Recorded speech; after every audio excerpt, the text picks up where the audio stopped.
అంటే రానున్న మున్సిపల్ ఎన్నికల్లో కాంగ్రెస్ పార్టీకి ఏ పార్టీతో పోటీ లేదు. అరకొర వార్డులలో కొన్ని చోట్ల బీజేపీ, కొన్ని చోట్ల టీఆర్ఎస్ తప్ప అసలు పోటీ లేదు. ప్రధాన కారణం కాంగ్రెస్ ప్రభుత్వం ఇచ్చినటువంటి సంక్షేమం, అభివృద్ధి దేశంలో ప్రజలు సంతృప్తిగా ఉన్నారు. Majority municipalities గెలుచుకుంటాం.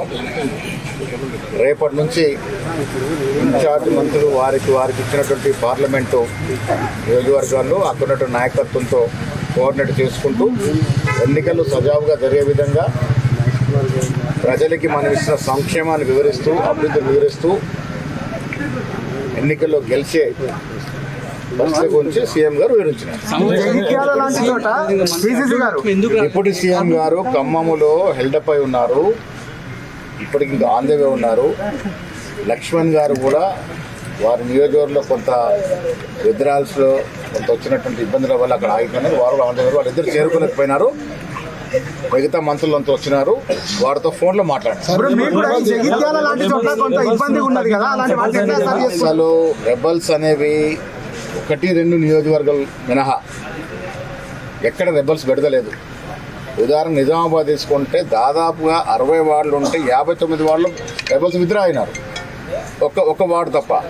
సో అదే పరిస్థితి చాలా మున్సిపాలిటీస్లో ఉంది, కార్పొరేషన్లో ఉంది.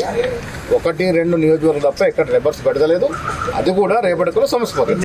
జగిత్యాల సమస్యని నిశ్చితంగా పరిశీలిస్తూ ఉన్నాం. జగన్ రెడ్డి గారు మాట్లాడిన ప్రెస్ మీట్ కూడా చూసినాం. రేపు దాన్ని పరిపూర్ణంగా పరిశీలిస్తాం. గద్వాల పరిస్థితి సార్, గద్వాల్లో కూడా కొద్ది ఇబ్బంది ఉంది, బట్ స్టార్ట్ అవుట్ అయిపోయింది. లేదండి, ఎవరితో కూడా పొత్తు లేదు. మేము కూడా నిజామాబాద్లో అన్ని వార్డులు పోటీ చేస్తూ ఉన్నాం, మిగతా కార్పొరేషన్లో అన్ని వార్డులు పోటీ చేస్తూ ఉన్నాం. ప్రస్తుతానికి మాకున్న పొత్తుల సిపిఐ, సిపిఎం, టీజేస్తో మాత్రమే. సార్ సీఎం ప్రచార సభలు ఉన్నాయి. ఈ సభలు మున్సిపల్ సంబంధించి కాదు, ముందే నిర్ణయించిన ప్రకారం జిల్లాల పర్యటనలు ఉన్నాయి. అధికారిక పర్యటనలు, జిల్లాల పర్యటన పోతా ఉన్నారు. పలు అభివృద్ధి కార్యక్రమాలు, శంకుస్థాపనలు వాళ్ళు పాల్గొంటారు. కొన్ని చోట్ల సిపిఐ ఖమ్మం జిల్లాలో ఈ బీఆర్ఎస్ తో పొత్తు పెట్టుకుంది, బీజేపీతో పొత్తు పెట్టుకుంది. మరి మీకు మిత్రపక్షం ఎట్లా అవుతుంది? సిపిఐ ఇప్పుడు కూడా మిత్రపక్షంగా ఉంది. 1-2 చోట్ల అలాంటివి జరిగింది, దాన్ని కూడా ఆరాధిస్తుంది. ఓకే.